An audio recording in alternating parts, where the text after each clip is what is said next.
Hi everyone, my name is Sarah and this is Sarah's Creative Corner and this is episode 8 and it has been a minute since I have posted anything. It's been pretty go, I would say, ever since everyone got home, but I have a quiet moment here to be able to record and talk about what I have been up to over the past 2 weeks. So last week I did record, but I never got a chance to edit or post, so I can kind of recap what I talked about in last week's recording that is just in the void and talk about what I have been up to this week. So I've gotten a bunch of acquisitions, and I don't have them here with me. As you can see, I'm in a different setting. I am at my in-laws in Pennsylvania for Easter, so just have a moment to chat today. So I guess the first thing I can talk about is the sweater that I'm wearing. It is the Lento sweater by Jonna, and I can't remember her last name. And this is my first and only Lento that I have so far. It is in Magpie fibers and some other one-of-a-kinds. The mohair is, I think, a brown sugar one-of-a-kind, and then the fingering is also a brown sugar one-of-a-kind, I think. And I would say it's probably supposed to be like Bougie Beaver and Evil Beaver, but it's just like a nice chocolatey brown color. The lighting isn't that great in here today, but that is this. As I've talked about earlier, the mohair is a little prickly, so I have to wear something underneath it. But I do have I probably have a few Lento sweater quantities in my stash, and I know I have one from Explore Knits and Fibers that I got a couple years ago that I want to cast on, and we'll get there eventually. And yeah, so that is this sweater. It took me like 2 weeks to knit since it's a pretty open gauge sweater. I really enjoy it. I think the next time I won't do the tapered sleeve, maybe just try something out a little bit different, but otherwise I really like it. I did a different cast on. I did a provisional cast on using the Stitch Saber, the barber cord, and I find that has held up really nicely. I know sometimes it's thought like, or it's said that you need the cast on to like make it structured, but I haven't had any gaping and stretching of my neck hole, so that's good. I'm also wondering if it's just this yarn. I found that the Magpie yarn is a lot more elastic, like it'll kind of go back to its original shape. So that is this guy. Okay, and I can get into my whips now. I don't have any finished objects. Hopefully next week I'll have a finished object, because I have a hat that is on the needles that I can chat about in a little bit. So the first thing I can talk about is the never-ending half and half wrap by Purl Soho. So I didn't move my marker last week, so that's good. This is the half and half triangles wrap by Purl Soho that I've been knitting on since the beginning of last football season. And I would say that I've probably made some decent progress this time around, because I have finally got up on all of the yarn that I used for or that I had frogged earlier. So I'm finally back into this game. So this is where I am. I haven't knit, I didn't knit on it this week, but last week I knit a good bit, and I'd say that's probably like 3 or 4 inches. So still chugging along. I have this much left. I'd say like a third of it left. And I'll probably only need the 2 skeins of the cream color. So the colors are pale mushroom and rhubarb pink, and I am doing 2 modifications. I am doing the slip stitch edge, and I'm also doing a German short row, and I have linked, I think, in my Ravelry page, the German short row pattern, or the German short row video that I used. So yeah, I am excited to be moving along on this and to finally be back to where I was before. And yeah, I guess that's really it. I just garter stitch, so nothing crazy, but hopefully I can get some more done in the next week. So that's this guy, all nice and cozy. So that is whip 1. And then everything else that I had with me are new projects that you have not seen at all. I guess I can kind of touch base on the Traveler's cowl that I brought up in the last video. That was frogged, and the yarn was then repurposed into a DRK everyday cowl, and I didn't like the yarn, and pattern choice, like the pairing, just did not work.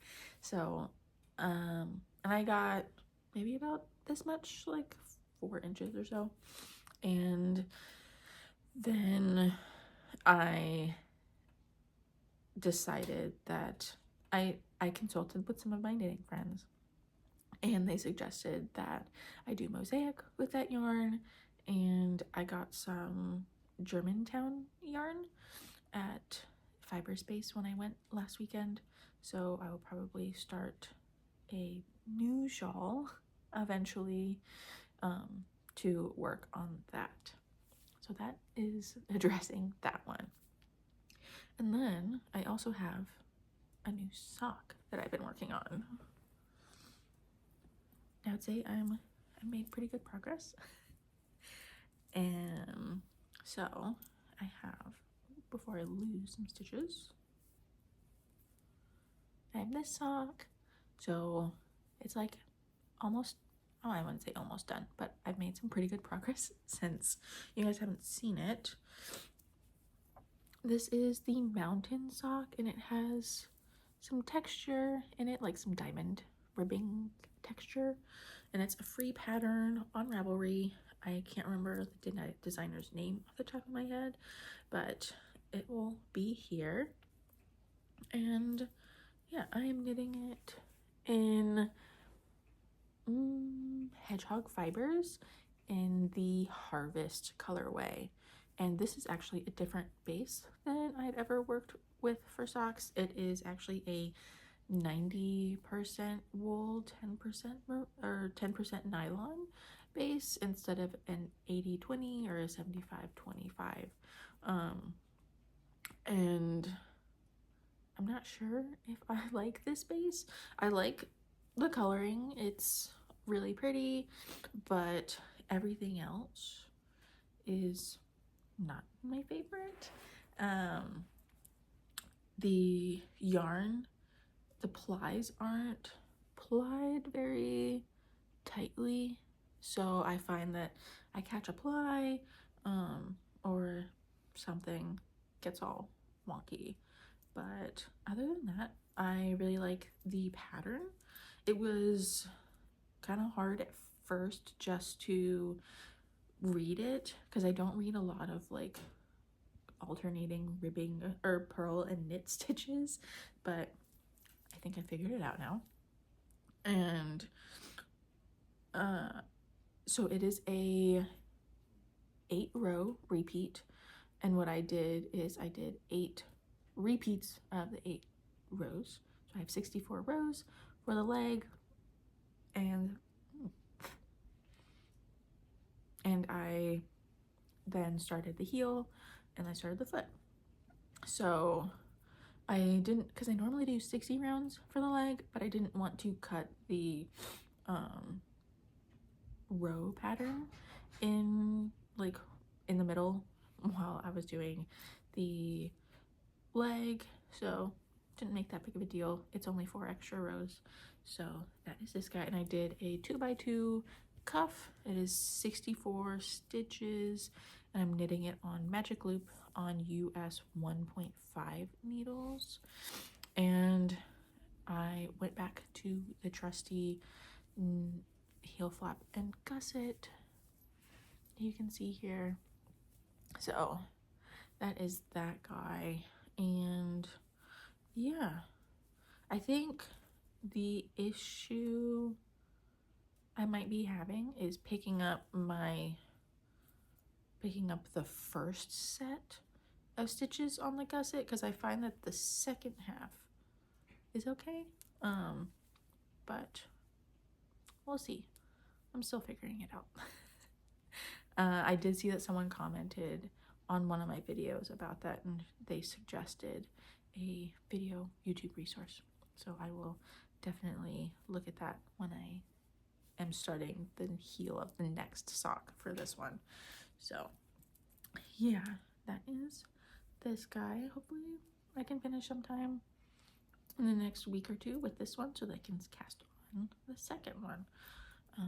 But otherwise, I would say I'm pretty happy with the sock. I really like the coloring. It's really even. There isn't any pooling that I've noticed yet.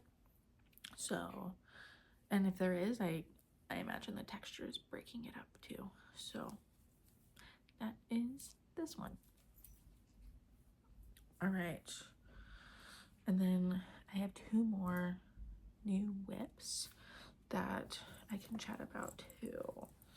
So the first one is a hat, and it is from a class that I took last weekend with Fiberspace, and it is the KOYO hat by Olga Jazzy Knits. I can't think of or probably pronounce her real last name, so we're just gonna call her Olga Jazzy. And this is what I have. It is a brioche hat. So I learned brioche last weekend, and I'd say it's pretty nice. And the pattern is pretty easy. It is just brioche. We're not doing any ribbing and brioche. That is what Olga explained in class, is that brioche is the technique, and then it can be applied on top of other things. Like you can have brioche stockinette, which is this. You can have brioche garter. You can have brioche ribbing, which is what she said is half fisherman's rib or fisherman's rib. That's brioche and ribbing together. So I am knitting the large size. Olga measured my head, and she suggested that I do the large size, so that is what I went with. And I am using Spincycle in their Midsommar colorway, and I can't remember the name of the other yarn, but it is a bulky weight hat, and this is like the 3rd time that I've done it. After the class, I noticed that my stitch count was off, so I ripped it out. And then when I finished the 2nd day of the class, I was like pretty far, like could have started the decreases, and the fabric was really loose because, you know, I've talked about my tension, but I would say that the fabric is pretty good now. I am knitting it on size 8 needles, and it's recommended on size US 9. And yeah, I think that is it. If you want to take a look at the inside, this is what the inside of brioche looks like. There's like these little cross hatches, and that's how you can count your rows. So I learned a lot during the class. It was really enjoyable, and it was at Fiberspace, so It was a little bit of a trek from Maryland, but nothing that couldn't be dealt with. So that is this guy. Yeah, I guess that's really it for this one. I really enjoyed the class. So if you are in the Virginia, Maryland, DC area, I think they are planning to do another brioche, introduction to brioche knitting, with Olga, and I think they actually have another class for a different item, but also another introduction to brioche knitting. So I guess that's it for this. I hope I try it fits on, or it tried on and it fits. But yeah, it was an interesting class. I also learned how to do a provisional crochet cast on, which I would say looks pretty good. I've always tried to avoid a crochet cast on, but now that I learned how to do it, I shouldn't be afraid. So that is this one, and I don't have it with me, but I got yarn to make my husband one of these so then we can like coordinate. And I also got Spincycle for him, and this was the first time I've ever bought Spincycle and that I've ever worked with it, and I would say it's pretty nice. Actually, that's a lie. This is the second time I've ever bought Spincycle, but the first time I've ever worked with it, because I got the tessellated kit last year and I've not worked on it yet. So that is this guy, and got lots of compliments in the class and compliments from Olga that she liked the color combination. So I think that if the designer is pleased, then I am pleased. So that is this one, and I don't have the yarn for my husband's hat, but it is like a teal for the main color, the solid, and then a teal orange Spincycle. I think it's called, I can't remember off the top of my head, but when I start knitting that one, I'll have it more readily available in my brain. So that is this one, and it's really squishy. It's definitely not turning into weather for that. It's starting to warm up, but that's okay. That is a-okay. All right, and then the other whip that is also kind of an acquisition at the same time is a sock that I'm working on that I would like to submit for Maryland Sheep and Wool this year, and it is a colorwork sock by Summerly Knits. So here is the sock. It is not, you can't really see the colors that well, maybe like that, and it is just some KnitPicks yarn, the KnitPicks Stroll, and the main color, the lighter pink, is Dogwood Heather, and then the darker, brighter pink is called Sucker, I think. So I am doing the Midwinter sock, like pattern set, and it's the third sock from that. And this is my first ever colorwork sock, and I have watched Summerly's videos on knitting colorwork socks and have been trying to implement that in this sock because I would like it to actually fit me. One of my knitting friends made a pair of colorwork socks for her husband and they just didn't fit, and that would be such a sad labor of love to knit a pair of socks color work and it not fit. But I frogged this earlier because I wanted to do a different needle size because I found that the stitches were kind of big and the fabric was loose, but I think I'm pretty happy with it now. I'm actually really happy with the ribbing. It looks so clean and very neat. But that is this guy, and I'm knitting it on US 1.5 on these small circulars because you want to have a little bit extra room when you're doing color work, which is what I understand. Because you don't want the fabric to be too tight and then not usable. So otherwise, I would say that it stretches pretty well. Yeah, I don't want to lose any stitches. But yeah, I really like the flower motif. It's really cute. And so I finished the first pattern. There's like a chart 1 and a chart 2. So I should be starting chart 2 in the next row or two. I realized that I did the decrease wrong, because you cast on a certain number of stitches, you increase, and then you decrease again. I have never done such a complicated sock. But otherwise, I'm gonna go back, fix my decrease, and then I should be back on track with the second chart.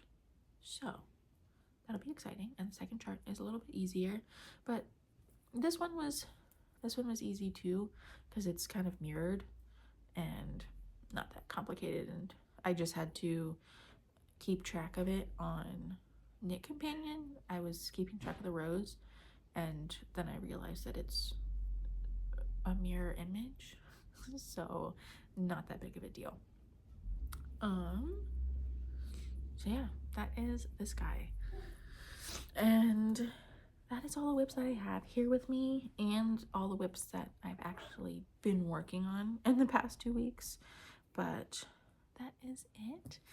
And I guess outside of those 2 acquisitions that I have with me, I have another acquisition that I didn't think I would get this week. I'm very surprised. But I don't know if you guys follow Hohi on Instagram. She also has a bag line for knitting / just like bags in general, and they had their 5-year anniversary this week, and I decided to snatch a bag, and this is the bag that I got. It is the Mini Delta Aqua, even though it's called Mini. I'd say it's pretty decently sized. Like, it's the size of the top of my torso. So yeah, I can't wait for it to kind of patina and break in a little bit. The handles are still a little stiff, but that is this guy. I'm really happy with the color. It's fun and bright, but not like crazy. And then the other thing that came with it is a little keychain that has the 5-year Hohi logo. It just says, like, oh my goodness, it just has Hohi and there's a 5. It's nothing that crazy, but a little keychain. And that's it. I have yeah, and then I also have yarn in here for something that I want to cast on. I can't remember if I talked about it in the last video, but I've swatched a couple times and I figured out what size I need to knit and what needle size I will use. So it is this yarn. It is the Boucle DK by Explore Knits and Fibers from their Spain collection in the Gaudi colorway, and it's like a light purple. And I am planning to knit the Superlative Sweater by Samantha Guerin in this, and I have the coordinating color for the collar, because you just do DK for the collar and the cuffs and the bottom, I think, and you do everything else in just the boucle. One thing that I won't be doing is doing the stripes. I just think it looks kind of funky. Not my design choice, but so this will just be a solid superlative sweater. It was supposed to be cast on with one of my knitting friends because she is doing a boucle sweater from Little Wolf Knits, and she's already done with her sleeves and almost done with the body, so pretty far behind, but it's getting done. and that is what counts, right? But yeah, that is, I guess that's the last thing that I have. Hopefully I will have this cast on. I've already done all the swatches, and yeah, I just need to cast on the back panel since it is a drop shoulder sweatshirt or sweater. And I guess that's it. That is all the things that I have to chat with you today. And if you would like to like and subscribe, you can. But otherwise, thank you for joining, and I will see you next week, I think. All right. Bye.